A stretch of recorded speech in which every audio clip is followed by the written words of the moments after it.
Okay, picture this. You are locked in a room, you have blisters all over your body, and you are also sick while on the road with your boys. We'll get into that and more on this episode of Locked On Anaheim Ducks.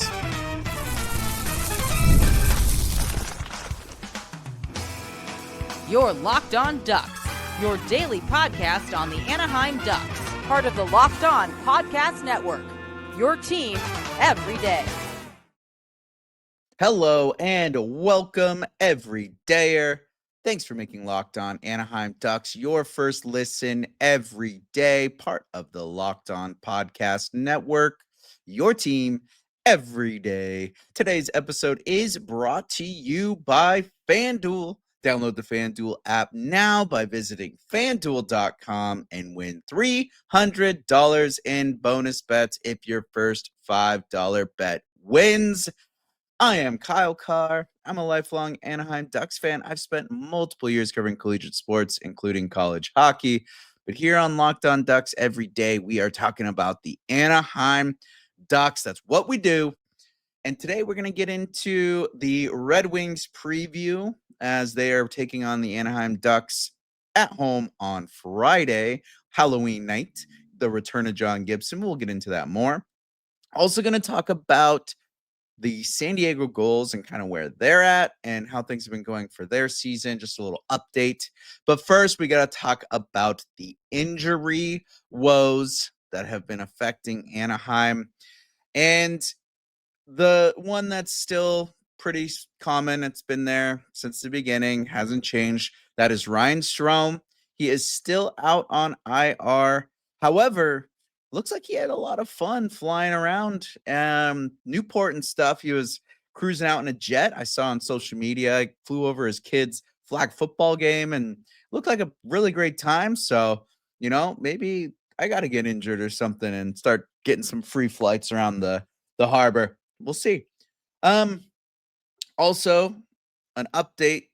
Someone that was been out for a while who finally came back and was in the most recent Anaheim Ducks game. That's Jansen Harkins. He is back after that really freak accident of his shoulder or elbow or whatever going into the camera photo hole. So if you've ever been to a hockey rink or a professional game, if you haven't, they have these little holes that are in the boards and you pop that out and you can shoot your picture and stuff with no streaks and nothing in the way. You get the nice picture. That's how they get those really clean pictures that you see on any kind of NHL advertisement or whatever. That's from those camera holes. Well, they're like a little spring thing that pops, locks, and that's supposed to hold it. This one either wasn't locked or it was left open or something, and he gets hit and his elbow literally goes into the hole and gets stuck. Totally like ripped his arm, messed him up. So that's why he was out, but he is finally back. Sorry for that noise. If you heard that, I just need the heck out of my desk. That really hurt. I'm going to go on IR now. Radko Gudas, the captain, he is still out for a lower body injury. Hopefully nothing too crazy. I know he's been having issues with that knee back and forth, but hopefully it was just a zinger. Taking some time to recover, and then he can come back and play strong. The Ducks did do pretty decent with him out of the lineup. I felt like they adjusted the roster pretty well with the injuries that occurred on the road trip. One of the, not really an injury, but an illness that took someone out who is now back was Chris Kreider. Hits the road trip. We're all expecting an exciting time to watch Kreider take off and get some good power play goals on this road trip, get some good scoring. Well, he ends up getting sick. And I made a joke that when they went to Nashville, because he was in the game against Chicago, but then he was out against Nashville. And I made a joke that, he had too much fun eating barbecue in Nashville. I've yet to go, but I hear it's absolute great time for live music and events and stuff. So I don't know, that's what I was thinking. Maybe he had a little too much fun at a live, Brad Paisley cover or something and ends up getting a little sick. Well, no, he's out that game. Then he's out the next game. Ends up being out the rest of the entire road trip. And you're like, what is this illness? Is he still with the team? Like, is it viral? Like, should he be home? What is it that he's still there, but he's not playing? What is happening? Well, today, the man, Zach Kavanaugh, out there just doing the work, the people's work, him and Derek Lee doing everything they can to get this news out here for the Ducks fans and for people like myself. Turns out Chris Kreider ended up getting mouth and hand and foot disease, I believe is the proper way. Yeah, hand, foot, mouth disease. Hand and foot and mouth disease. What even is that? That sounds insane. That's what I thought when I heard that. I was like, hands, like, didn't we used to have like the foot and mouth disease, like the cow thing? Something like there was like a thing way when I was younger. Everyone was freaking out like about this foot and mouth thing. But now, like hand, foot, and mouth disease, never really heard of that. I was completely confused on what that even means. Well, if you're like me and you have no idea what that means, this is what Chris Kreider was dealing with on this entire road trip. So you got to think you're in the hotel, you are flying, you are driving, you're doing stuff this whole time. And this is what he was dealing with. Like, I don't like doing a lot of that travel stuff when I'm healthy, yet alone if I am sick. And not only was he sick, so the definition of HFMD or hand, foot, mouth disease, but we'll just call it HFMD from here on out. It is a common viral infection that typically causes painful blisters in the mouth, hands, feet, and sometimes the buttocks. That's right, painful blisters in the mouth, hands, feet, and sometimes down there where you're trying to clear out the tubes. Like, no, thank you. That sounds miserable. Well, the cause is this, by the way, I Googled this. This is the AI response. So if it's not 100% correct, I'm sorry. I am not a doctor. But HFMD is caused by enteroviruses, most commonly Coxsackie 816. It's COXSACKIE VIRUSA16. Symptoms: fever, sore throat, loss of appetite, painful blisters in the mouth, hands, feet, and or buttocks, rash that may appear as red spots or blisters, and diarrhea, which is rare. But I think he might have been dealing with that. I don't know.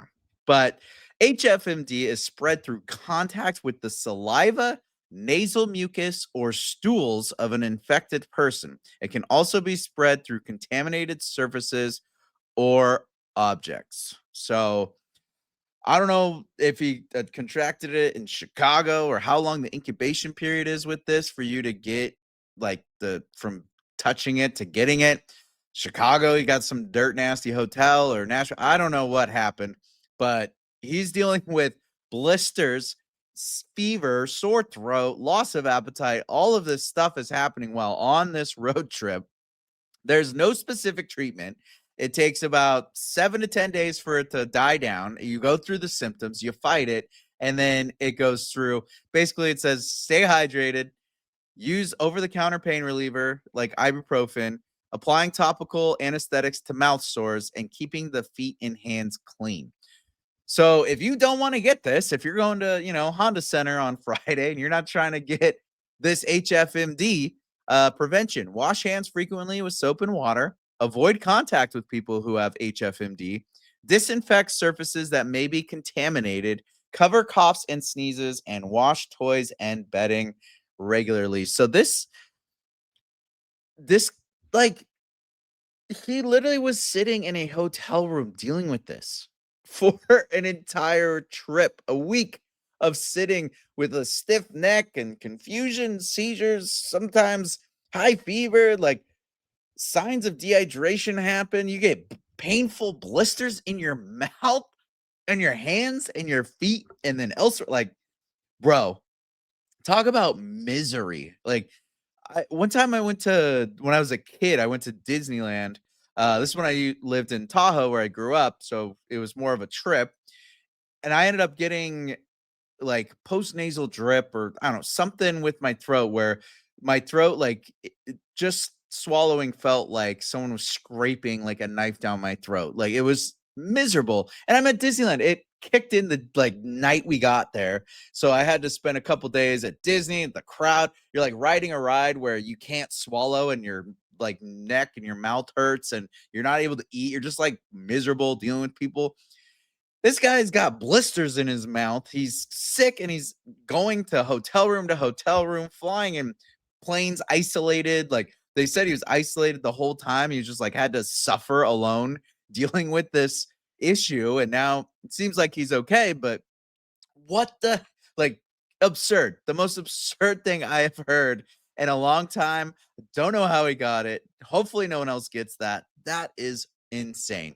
But speaking of going to the Honda Center on Friday, the Red Wings are coming into town. So let's get into that little preview right after a little message.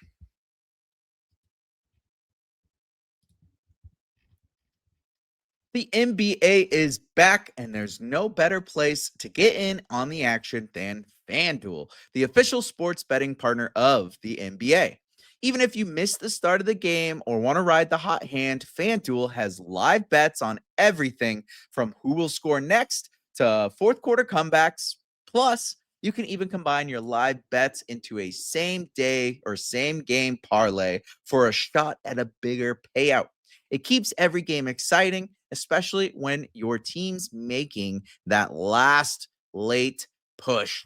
Right now, FanDuel is giving new customers $300 in bonus bets when your first $5 bet wins. So head to fanduel.com to sign up and play your game with FanDuel, the official sports betting partner of the NBA.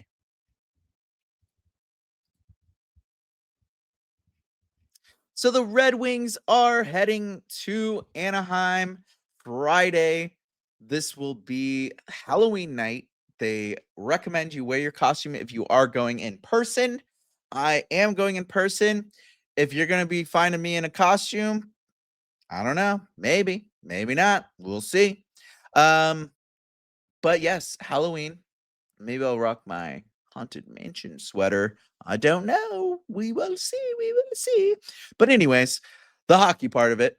Red Wings are heading into town. This is the return of John Gibson, who was traded for Peter Mrazek.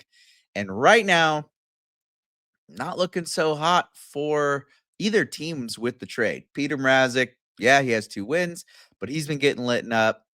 Gibson not doing the best. He's not great, but he's not bad. We'll get into all the numbers and everything here, but it's going to be cool to have him back. I really, really hope that Anaheim does a fantastic return video dedication thing. Like, it's going to be hard to beat the Marchand one. The Marchand video, memory video.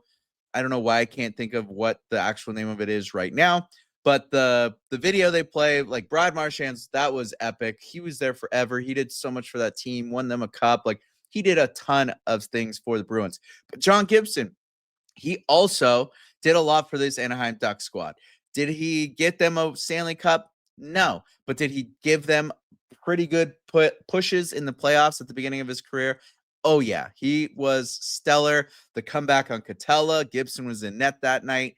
You've got great performances by Gibby. Basically pushed Freddie Anderson out of the Anaheim net. That's how good he was when he started. He dug in and fought tooth and nail for this team while the Ducks were terrible. They went through the lack of playoffs the last few years, and he was there backstopping them, putting in the work, playing extremely well. So Gibby has done so much for this team on the ice and then off the ice. Obviously, one of the best people you can talk to. He's such a cool guy. He did so much for the fans. He was a wonderful personality. I know all the guys loved him. Him and Zegras would go get McDonald's after games, a little cheat treat. And guys loved Gibson. So it's going to be an emotional night, I think, definitely for him and for the players.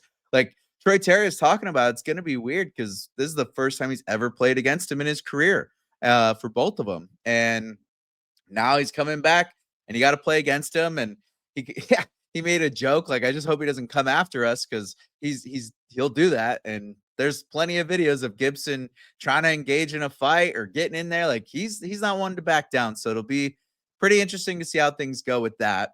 Right now for the Red Wings, though, as a whole, they have 11 games played. They have 8 wins, 3 losses for 16 points total. They are second in the league in that regard. They have 38 goals for and 34 against, so a +4 goal differential, scoring a little bit more than their opponents. Their power play percentage is a 27.3, excuse me.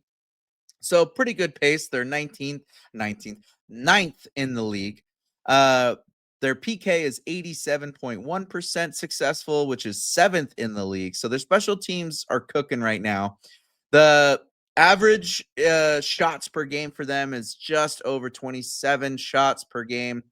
Dylan Larkin right now, he is the leader of this team in regards to not only being the captain, but also in points. He has 16 points, 8 goals, and 8 assists, which also makes him the goal leader as well. They have this new kid on the team, completely took off, kind of like a Beckett Seneca, where you weren't really like, I mean, it's a little different because he wasn't 3rd overall, but there's a kid that just kind of weren't expecting to really do much, but maybe hang out in the roster. This kid, Emmett Finney, has taken off 4 goals and 4 assists for 8 points. He's playing extremely well, so he's someone that the Ducks are going to have to look out for. In regards to backstopping this team, John Gibson is 4-2 in the 6 games that he has played in. He's got an .876 save percentage with 3.2 goals against average. So, not the best numbers, but the team is putting up goals in front of him, helping give him those 4 wins. So, not the best, kind of like Husso, kind of like Mrazek on our end, where he's not really making the saves, but he's coming out with wins because of the offense in front of him.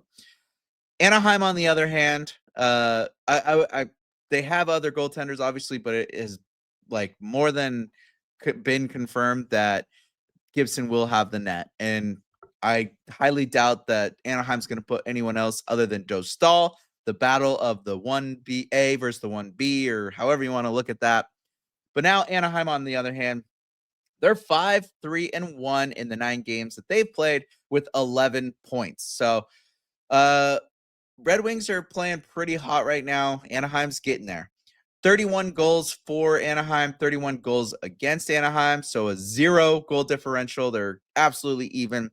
The power play took a little bit of a dip on the road trip. I think a lot of that was because Chris Kreider was dealing with painful blisters in his mouth, hands and feet, and buttocks. But PPs for the power play percentage for Anaheim is 20%. The penalty kill for Anaheim is 76.9%, kind of down in the middle range of the league. Anaheim, though, is 4th in shots per game at just over 31 on average per game. So that is where that's going to help pay off with a goaltender like Gibson, who's been a little leaky.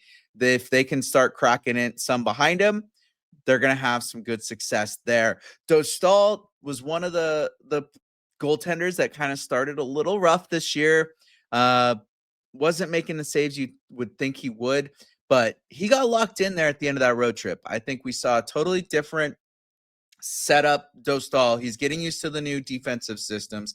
He's getting adjusted to the reads. He's really got a lot more of his confidence and like composure. All that has really settled in after this road trip. So Dostal is 3-3-1 in his 7 starts. So just over 500 there.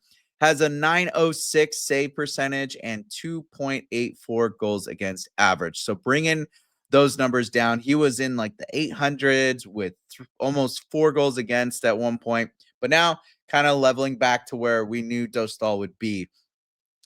In regards to the offense for the Ducks, Leo leading the team. Leo Carlson, he is leading the team in points with 11, and Kjer leads the team in goals with 6 goals, and Terry second in points with 10. So 2 players that have broken the double digits, and then Kjer there with 6 goals, and he leads the team in shots. So I expect him to be cracking 10 goals here fairly soon. So it's going to be a good match. I think the Ducks and the Red Wings are going to have their hands full. They're going to have to play their best hockey against these two teams. And the goalies are going to be battling it out. I don't expect a large scoring game. I say that now, but they could both just easily light each other up. But right now, with this return of Gibby and how things are going to go, I'm looking at probably like a 2-1, maybe a 3-2 type game. I don't see the overall scoring being more than 6 goals this game. Like both teams combined, I'm not seeing the over. Like if I were to set an over under, I'd set it at 6. That's where I'm setting that for this game. Don't expect a lot, but expect a lot of fun, high paced, and enjoyable hockey between these two. And another, like, now that we got the Friday game coming, it's going to be the end of the month, full October done. We've had a full month of hockey, and down south, the San Diego Gulls are also fully engaged. There'll be a month of hockey for them done. Not as many games, but let's take a little look at just where the Gulls are lining up and how things are going for them right after this.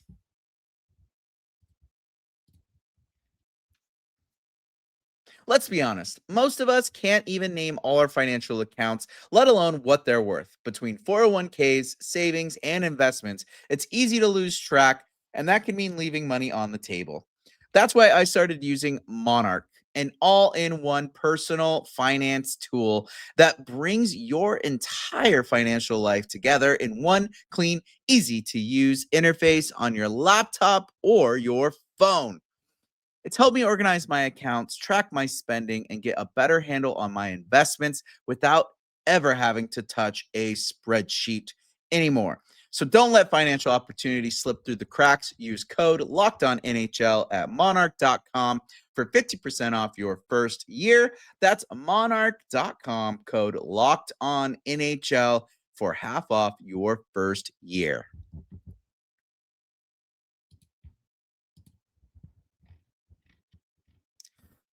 So now looking at the Gulls down south, the San Diego Gulls, the AHL affiliate of the Anaheim Ducks, with a amazing jersey release this season to start things off. They are celebrating their anniversary, and my boy Max Collins, we call him Monty. He was part of the design team for the Sandy jersey, and absolute props to him. That orange with Sandy on the front, beautiful. Everyone I saw was loving it. The comments, the retweets, the reposts, the purchases. So many people are a fan of that jersey. So shout out to my boy Max Monty Collins, a player that I play hockey with and have known through school and stuff. So really cool to see that all come together.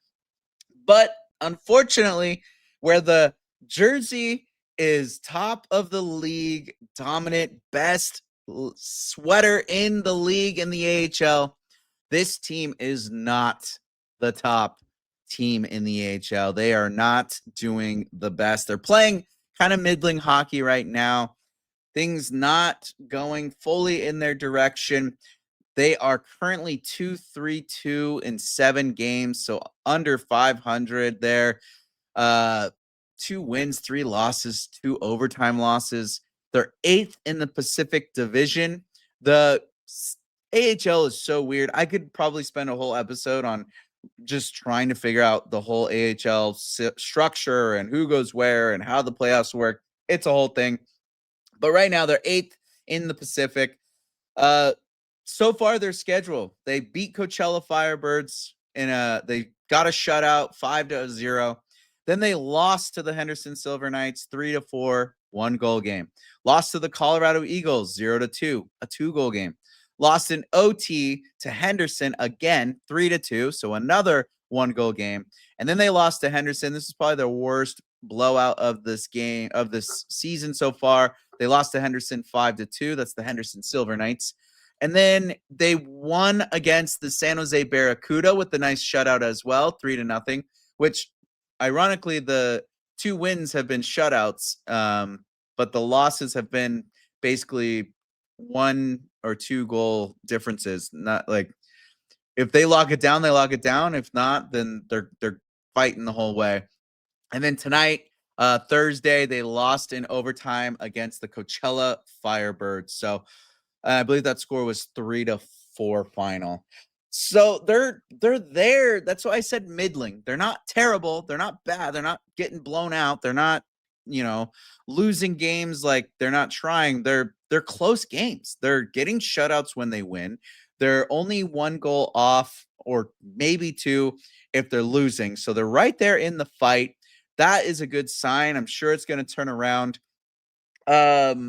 In regards to the scoring for this team, I mean, this is the thing I'm happy about. My boy, Matthew Phillips, the man, the shorty, short king for life.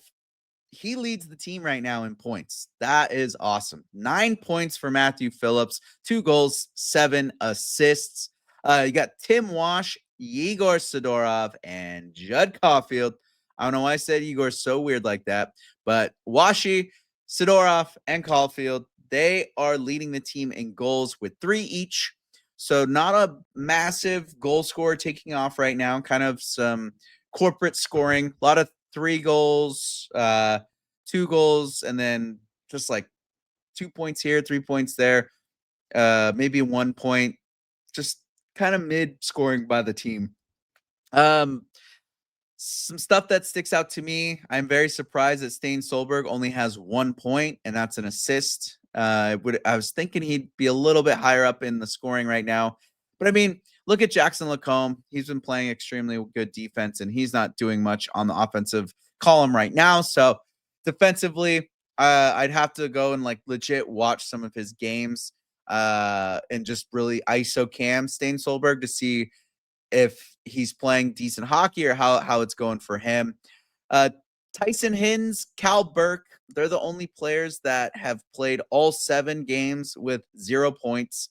A lot of the other guys that have 0 to 1 point have most likely played in like 2 or 3 of the games, not all the games. So they're the only ones that stood out to me as being kind of like, I was expecting a little more. No points in 7 games from those guys. And they're the like I said, the only 2 with 0 points that have played in all 7 games. Ville Husso, though, what an icon for this team.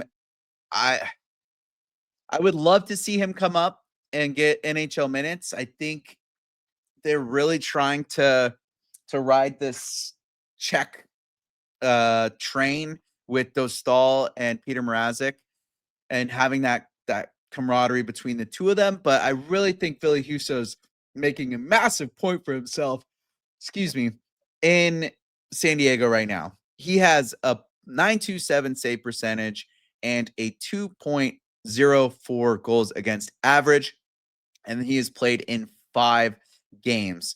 Cal Klang, on the other hand, he's played those other 2 games. He's at 3.28 goals against average and has an .863 save percentage. So could use a little work out of Cal Klang, but for Ville Husso to have a .927, 2.04 goals against average, and he's at a 2, I think he's 2-1 on his record for those 5 games. That's insane to me that he's playing that well and they're still not coming up with wins. They got to get some offense going on this team. Matthew Phillips, I love that he's leading the team, but he can't be the only guy out there. They got to get some scoring from these younger guys like Tim Washy. I'm glad he's got 3 goals, but we could see some more out of him. Once Stain Solberg starts getting some points, I think that's going to change things. So the goals, struggling, but not terrible. They just need to get some more offense going. They're getting good goaltending from Ville Husso when he's in net. So once things click together, we'll see how they go. And I'll probably try to do an update of the goals like uh once a month at the least, maybe a couple weeks here and there. But that is the San Diego Gulls update. That is how things are going. I cannot wait for the game on Friday against Detroit to get to see the John Gibson return and to see how things go there with the dedication video and everything, and when they do that or how they do that. I'm expecting good things out of that. So lots of good stuff coming up. I do apologize for all of you with kind of the sporadic episodes this last week. The technology's been crazy. I don't know if you saw, like, Microsoft Azure had a big outage. AWS had an outage. Alaska Airlines, because of that, like, they've been having issues. There's airlines getting canceled. LAX grounded all their flights because they don't have flight attendants. Like, things have just been a little crazy and hectic. There's been a lot of shuffling around with everything like that here. So just trying to go with it. I promise I'm still here with you. I love you guys, and I hope to see you around the rink. And most likely, if you're there Friday, I will see you. As of everything else, thank you, as always, for making Locked On Anaheim Ducks your first listen today. For your second listen, check out the all-new Locked On NHL Game Night. Every game, every night, until a Stanley Cup champion is crowned. Get local analysis on a national scale. Find NHL Game Night on Locked On NHL on YouTube or wherever you listen to podcasts. As always, go like and subscribe to the Locked On Anaheim Ducks YouTube and podcast wherever you listen. Go check us out on the social medias. Leave a comment, say hi, tell me your gripes. I'm here for it. And as always, be good out there. I'm Kyle Carr. Good night.